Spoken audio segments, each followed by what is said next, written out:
from my reading, in the years from 1956 through 69, you achieved the best results of your career quantitatively, 29% annually against only 7% for the Dow.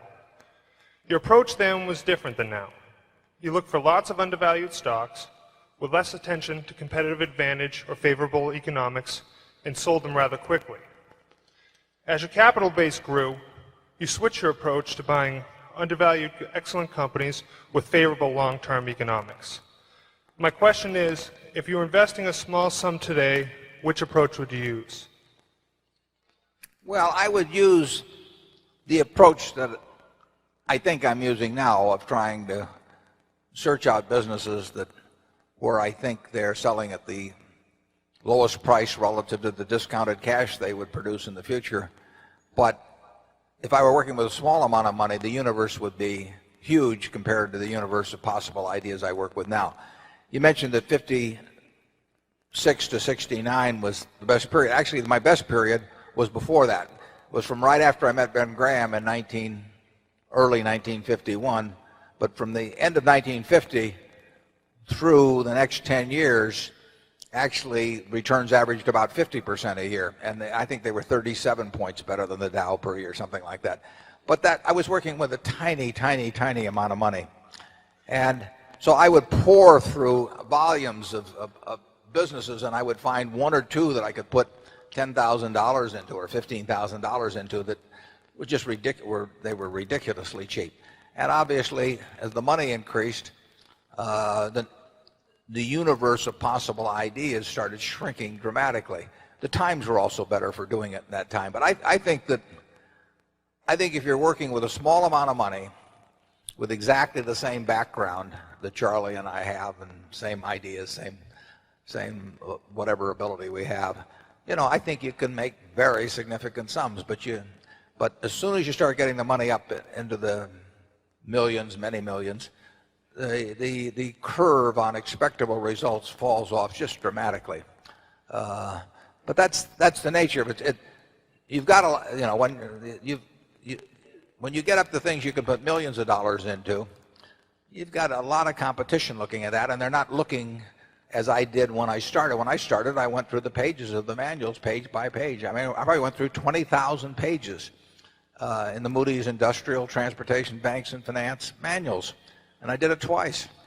And I actually, looked at every business. I didn't look very hard at some. Well, that's not a practical way to invest tens or hundreds of millions of dollars. So I would say if you're working with a small sum of money and you're really interested in the business and willing to do the work, you will find something. If you were, there's no question about it in my mind. You will find some things that promise very large returns compared to what we will be able to deliver with large sums of money. Charlie?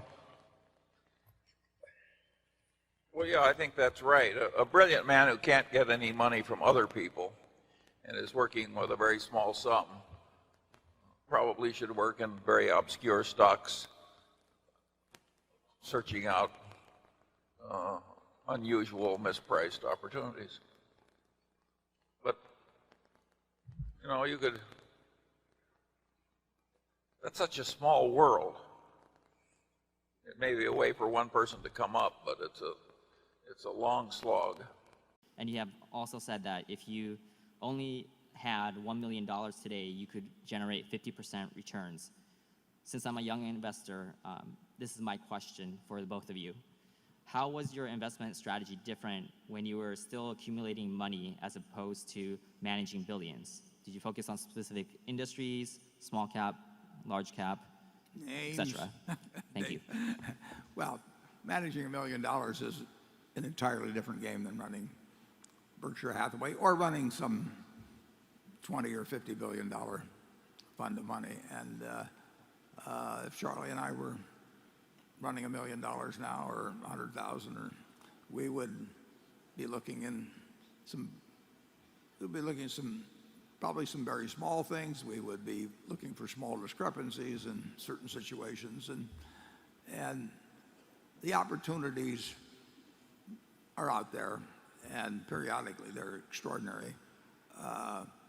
But that's something we really don't think about anymore because our problem is handling 12 or 14 billion or whatever it might be coming in every year. And that means we have to be looking for very big deals and forget about what we used to do when we were very young. Charlie?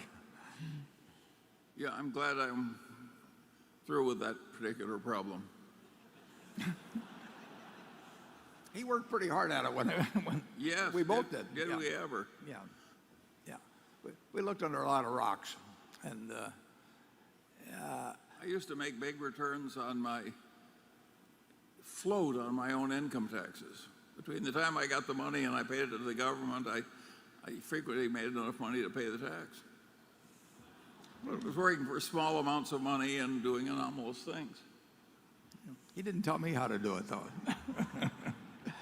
Okay. You can't keep always trying. For the average person who's maybe never bought a stock before, what's your advice about that? You can't constantly sit there and wait and say, oh, it's going to go higher, it's going to go higher. We don't even think about that. What we think about is how much is it selling for, how much do we think it's worth. When we bought it at 35 billion effectively, I felt the company was probably worth at least 100 billion. How did it come to your attention? How do you find a stock like PetroChina? I sit there in my office and I read an annual report, which fortunately was in English, and it described a very good company and told about the oil reserves, told about the refining, told about the chemicals, everything else. And I sat there and read it, and I thought to myself, this company is worth about 100 billion. Now, I didn't look at the price first. I look at the business first and try and figure out what it's worth, because if I look at the price first, I'll get influenced by that. So I look at the company first.